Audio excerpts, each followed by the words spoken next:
Assalamualaikum, dear student. How do you do? I hope you are well by the grace of Almighty Allah. Dear learners, আমরা গত ক্লাসে assertive সেন্টেন্সকে direct থেকে indirect করার নিয়ম শিখেছি। Interrogative সেন্টেন্সকে direct থেকে indirect করার নিয়ম শিখেছি। আজকে আমরা ইম্পারেটিভ সেন্টেন্সকে ডিরেক্ট থেকে কিভাবে ইনডিরেক্ট করতে হয় সেটা শিখব। তো ইম্পারেটিভ সেন্টেন্সে রিপোর্টিং ভাগ পরিবর্তনের করার নিয়মটা বলে নিই আগে। রিপোর্টিং ভাগ কিভাবে পরিবর্তন করতে হয় সেই নিয়মটা আগে বলে নিই। সেটা হলো রিপোর্টেড স্পিচের দ্বারা যদি আদেশ বোঝায় তাহলে রিপোর্টিং ভাগ পরিবর্তন করে অর্ডার লিখতে হয়। যদি নির্দেশ বোঝায় তাহলে রিপোর্টিং ভাগ পরিবর্তন করে কমান্ড লিখতে হয়। যদি রিপোর্টেড স্পিচ দ্বারা অনুরোধ বোঝায় তাহলে রিপোর্টিং ভাগ পরিবর্তন করে রিকোয়েস্ট লিখতে হয়। যদি রিপোর্টেড স্পিচ দ্বারা উপদেশ বোঝায় তাহলে রিপোর্টিং ভাগ পরিবর্তন করে অ্যাডভাইস লিখতে হয়। যদি রিপোর্টেড স্পিচ দ্বারা প্রস্তাব বোঝায় তাহলে রিপোর্টিং ভাগ পরিবর্তন করে প্রপোজ লিখতে হয়।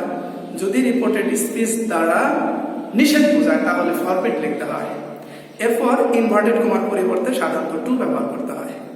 বিষয়টা ক্লিয়ার হওয়ার জন্য আমরা সবাই বোর্ডের দিকে তাকাই। ইম্পারেটিভ সেন্টেন্সকে ডিরেক্ট থেকে ইনডিরেক্ট করার নিয়ম। ইম্পারেটিভ সেন্টেন্সে রিপোর্টিং ভাগ পরিবর্তনের নিয়ম। রিপোর্টেড স্পিচ দ্বারা আদেশ বোঝালে অর্ডার, অনুরোধ বোঝালে রিকোয়েস্ট, উপদেশ বোঝালে অ্যাডভাইস, নির্দেশ বোঝালে কমান্ড, নিষেধ বোঝালে ফরবিড, প্রস্তাব বোঝালে প্রপোজ ব্যবহার করতে হয়। এই ক্ষেত্রে রিপোর্টিং ভাগ পাস্ট টেন্স এ থাকলে উপরোক্ত ভাগগুলো পাস্ট ফর্ম হবে। অর্থাৎ রিপোর্টিং ভাগ সে টু থাকলে উপরোক্ত ভাগগুলোই আমরা ব্যবহার করব, আর সে টু থাকলে অর্থাৎ এই উপরোক্ত ভাগগুলোর পাস্ট ফর্ম ব্যবহার করব। উপরোক্ত যে ভাগগুলো আমরা বললাম এই ভাগগুলো কি হবে? পাস্ট ফর্ম ব্যবহার হবে।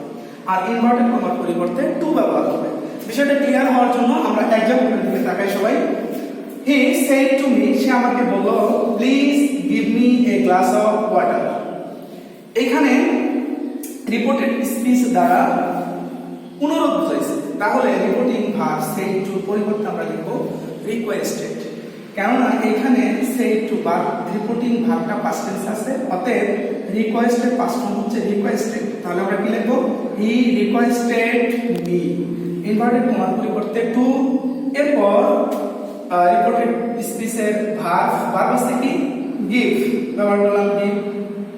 আমরা টেন্স পরিবর্তনের বিষয়টা আলোচনা করেছিলাম যে রিপোর্টিং ভাগ যদি পাস্ট টেন্সে থাকে তাহলে রিপোর্টেড স্পিচের টেন্স পরিবর্তন হয়। কিন্তু এই ক্ষেত্রে টেন্স পরিবর্তন হলো না কেন? টু আছে, ভার্বের পূর্বে টু থাকলে তখন ওই ভার্বটার বেস ফর্ম ব্যবহার করতে হয়, অর্থাৎ প্রেজেন্ট ফর্ম ব্যবহার করতে হয়, যে কারণে এখানে এই ভার্বের টেন্স পরিবর্তন হয়নি। তারপরে পার্সন পরিবর্তনের বিষয়টা খেয়াল করি। এখানে আছে মি।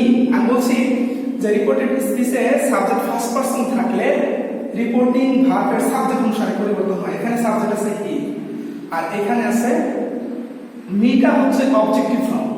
অর্থাৎ রিপোর্টেড স্পিচে সাবজেক্ট যে কেস থাকবে পরিবর্তিত কেসটা ওই কেসই হবে। অর্থাৎ আমরা পার্সনকে পরিবর্তন করলাম হি, এই হি অবজেক্টিভ কেস ব্যবহার করতে হবে, যেহেতু এখানে আই অবজেক্টিভ মি আছে, অর্থাৎ এখানে হির অবজেক্টিভ হচ্ছে হি ব্যবহার করলাম, আর বাকি অংশ বসালাম। আশা করি এই বিষয়টা তোমরা ভালোভাবে বুঝছো। আরেকটা এক্সাম্পলের দিকে তাকাও। Father said to me go home.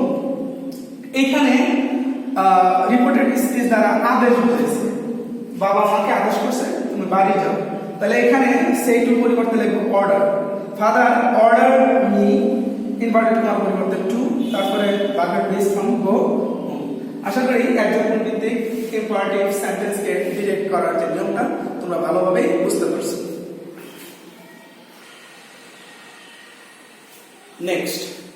Next আলোচনাটা হচ্ছে ইম্পারেটিভ সেন্টেন্সে কাউকে সম্বোধন করলে কিভাবে ডিরেক্ট থেকে ইনডিরেক্ট করতে হয়। অর্থাৎ কাউকে কোনো নাম ধরে কোনো ভাবে সম্বোধন করলে সেই ক্ষেত্রে আমরা কিভাবে ডিরেক্ট থেকে ইনডিরেক্ট করব সেটা এখন শিখব। তো আমরা সবাই বোর্ডের দিকে তাকাই। ইম্পারেটিভ সেন্টেন্সে ডিরেক্ট স্পিচে কাউকে সম্বোধন করা হলে নিচের নিয়মের সাহায্যে ইনডিরেক্ট করতে হয়। নিয়ম অর্থাৎ ফরমেশন আকার দিয়ে দিয়েছি, এটা একটা ফরমেশন আকার অর্থাৎ গঠন অনুসারে একটা গঠন দিয়েছি কিভাবে আমরা এটা পরিবর্তন করব। তো এখানে শুরুতে আমাকে ব্যবহার করতে হবে অ্যাড্রেসিভ। কাউকে সম্বোধন করলে সেটা ডিরেক্ট থেকে ইনডাইরেক্ট করতে আমাকে কি ব্যবহার করতে হবে? শুরুতে অ্যাড্রেসিং। তো অ্যাড্রেসিং ব্যবহার করতে হবে। এরপর রিপোর্টিং ভার্বের অবজেক্ট যদি থাকে সেটা ব্যবহার করতে হবে। যদি রিপোর্টিং ভার্বের অবজেক্ট থাকে সেটা ব্যবহার করতে হবে। তারপর নিয়ম অনুযায়ী একটা অ্যাজ ব্যবহার করতে হবে। কি ব্যবহার করতে হবে? অ্যাজ। এরপর যাকে বা যাদেরকে সম্বোধন করা হয়েছে, এরপর কি যাকে বা যাদেরকে সম্বোধন করা হয়েছে সেই শব্দটি ব্যবহার করতে হবে। কি বলে সম্বোধন করা হয়েছে ওই শব্দটাই ব্যবহার করতে হবে। এরপর রিপোর্টিং ভার্বের সাবজেক্ট, এরপর রিপোর্টিং ভার্বের যে সাবজেক্ট আছে সেই সাবজেক্টটা ব্যবহার করতে হবে। এরপর রিপোর্টিং ভার্ব, এরপর কি করতে হবে? রিপোর্টিং ভার্ব ব্যবহার করতে হবে। তারপর ইনভার্টেড কমার পরিবর্তে টু ব্যবহার করতে হবে। তারপরে রিপোর্টেড স্পিচের মূল ভার্ব থেকে শেষ পর্যন্ত ব্যবহার করতে হবে। তারপর কি করতে হবে? রিপোর্টেড স্পিচের মূল ভার্ব থেকে শেষ পর্যন্ত ব্যবহার করতে হবে। বিষয়টা ক্লিয়ার হওয়ার জন্য তোমরা বোর্ডের দিকে একটু মনোযোগ সহকারে তাকাও। এই গঠনটা অর্থাৎ ফরমেশনটা আবার একটু দেখে নাও। আমরা বলছি কি যে ইম্পারেটিভ সেন্টেন্সে ডিরেক্ট স্পিচে কাউকে সম্বোধন করলে আমরা শুরুতে কি ব্যবহার করব? অ্যাড্রেসিং। অ্যাড্রেসিং ব্যবহার করব প্লাস রিপোর্টিং ভার্ব এর অবজেক্ট। রিপোর্টিং ভার্বে যদি অবজেক্ট থাকে সেই অবজেক্ট ব্যবহার করব, না থাকলে তো ব্যবহার করার দরকার নেই। প্লাস অ্যাজ ব্যবহার করব। কি ব্যবহার করব? অ্যাজ।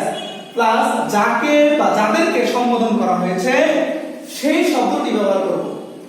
তারপর রিপোর্টিং ভার্ব এর সাবজেক্ট, রিপোর্টিং ভার্বের সাবজেক্ট ব্যবহার করব প্লাস রিপোর্টিং ভার্ব, এরপর কি? Reporting verb plus to plus reported স্পিচের মূল ভার্ব থেকে শেষ পর্যন্ত ব্যবহার করব। বিষয়টা ক্লিয়ার হওয়ার জন্য আমরা একটা एग्जांपलের দিকে তাকাই। হি said to them, he said to them, সে তাদেরকে বলল ফ্রেন্ডস হেল্প মি, বন্ধুরা আমাকে সাহায্য করো। এইখানে আমরা এটাকে ডিরেক্ট থেকে ইনডাইরেক্ট আমি কি বলছি যে এখানে বন্ধুদের বন্ধু বলে তাদেরকে যেখানে তাদেরকে কি বলে সম্বোধন করা হয়েছে? বন্ধু বলে, ফ্রেন্ডস বন্ধু বলে সম্বোধন করা হয়েছে, যে কারণে আমাকে শুরুতে অ্যাড্রেসিং ব্যবহার করতে হবে। ব্যবহার করলাম অ্যাড্রেসিং। তারপরে বলছি রিপোর্টিং ভার্বের অবজেক্ট যদি থাকে, রিপোর্টিং ভার্বের অবজেক্ট দেম আছে, দেম ব্যবহার করলাম। এরপর নিয়ম অনুযায়ী অ্যাজ ব্যবহার করলাম। এরপর যাদেরকে বা যাকে যা বলে সম্বোধন করা হয়েছে, বন্ধুদেরকে মানে তাদেরকে বন্ধু বলে সম্বোধন করা হয়েছে, তাদেরকে কি বলে সম্বোধন করা হয়েছে? বন্ধু বলে। সেই শব্দটা বন্ধু বলে সম্বোধন করা হয়েছে তাদেরকে, সেই শব্দটা আমরা ব্যবহার করলাম ফ্রেন্ডস। ফ্রেন্ডস ব্যবহার করলাম। তারপরে কি?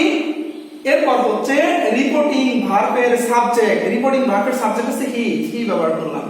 এরপর হচ্ছে verb, reporting verb. Said to পরিবর্তে কি হবে? Request, requested. সেড টু এটা ভার্বের পাস্ট ফর্ম আছে, যে কারণে এখানে হবে রিকোয়েস্টেড। তারপরে ইনভার্টেড কমার পরিবর্তে টু, টু ব্যবহার করলাম। তারপরে হচ্ছে হেল্প, হেল্প টু এর পর ভার্বের প্রেজেন্ট ফর্ম হয়, হেল্প ব্যবহার করলাম। এরপর এখানে আছে অবজেক্ট আছে মি, আমি বলছি ফার্স্ট পারসন থাকলে সাবজেক্ট অনুসারে পরিবর্তন, সাবজেক্ট আছে কি হি। তো এখানে যদি যেহেতু এখানে কি আছে? অবজেক্টিভ কেস, অতএব হির অবজেক্টিভ কেস ব্যবহার করতে হবে ওই জায়গায় হিম, হির অবজেক্টিভ কেস হচ্ছে হিম। আশা করি एग्जांपल ভিত্তিক এই নিয়মটা তোমরা ভালোভাবে বুঝতে পারছো। আজকে আমরা ইম্পারেটিভ সেন্টেন্সে কিভাবে ডিরেক্ট থেকে ইনডাইরেক্ট করতে হয় এই আলোচনা করলাম। এই আলোচনাতে কেউ যদি কোথাও বুঝতে সমস্যা হয় তাহলে অবশ্যই আমাকে কমেন্টস করবে, আমি তোমাদের বুঝিয়ে দেওয়ার চেষ্টা করব। ঠিক আছে? আর পরবর্তী ক্লাসের পূর্ব পর্যন্ত তোমরা ভালো থাকো, সুস্থ থাকো। আল্লাহ হাফেজ।